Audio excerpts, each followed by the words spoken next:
Hi, in this video I'm going to talk a little bit about Ohm's law, which is sometimes we call it Newton's second law for electricity. And Ohm's law goes something like this. V, technically it should be delta V, but it's all right. We do V equals I times R. And the analogy I would like to give to this, I think of that V as like a push. The voltage is like the energy. So I'm going to say this is kind of like the equivalent of F equals. Now, the resistance is the mass, okay? Because a heavier object will give you less acceleration. So the resistance is the mass. And the I is the flow of electricity. That's kind of like equivalent to the acceleration. So that's F equals ma. So I don't know if you can see that in the screen, but I'll write it a different color. So that's F equals ma. Okay, so this is the equivalent of acceleration. This is the equivalent of inertia. So sometimes R, we call it the electric inertia.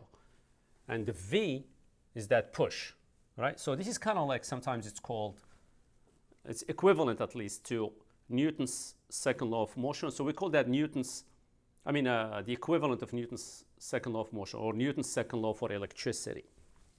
Okay. So now let's see how this works. Or at least let me just do how to connect the equipment to measure things. So if I have a circuit like this, I have a resistor here, I have a resistor here. Okay, and I'm going to do a very simple circuit for now. I'll complicate things later. So this is the plus, the long side is the plus, the short side is the minus. Conventional current goes from plus to minus. Okay? Now, in order to measure the current, you should have an ammeter, right? And it has to be part of the circuit. It almost has to kind of like see what's going through. So the ammeter has to be in here. So you physically open the circuit by removing some wires, putting an ammeter there, and measuring that current. Okay, so now this is the voltage of the battery. Now, if you want to find how much of that voltage we dropped at each resistor, right? You almost have to kind of like say, well, how much is coming and how much is leaving and how much we left behind. So that's why we call it the voltage drop, meaning like how much of this voltage you left behind at each station, at each resistor. So we have to kind of like see what's happening before. This marker is not good. How much is happening, what's happening before, okay, what's happening after. And we put a voltmeter here, okay?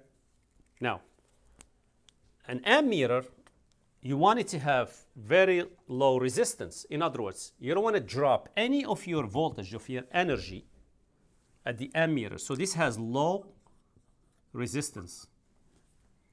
A voltmeter, on the other hand, you don't want any of your current to kind of like come to this junction and decide that some of it wants to go this way. So to prevent that, we say that the voltmeter should have extremely large resistance. So we say, well, it has an infinite resistance. Okay? Now, the analogy I'm going to give you here for Ohm's law is basically like water. So you have a pump. I'm going to draw a pump like this. Okay? And the wires are basically your pipes, I mean. Okay? Okay. So this pump is going to pump water up, all right? Maybe the water is going to come around. Okay?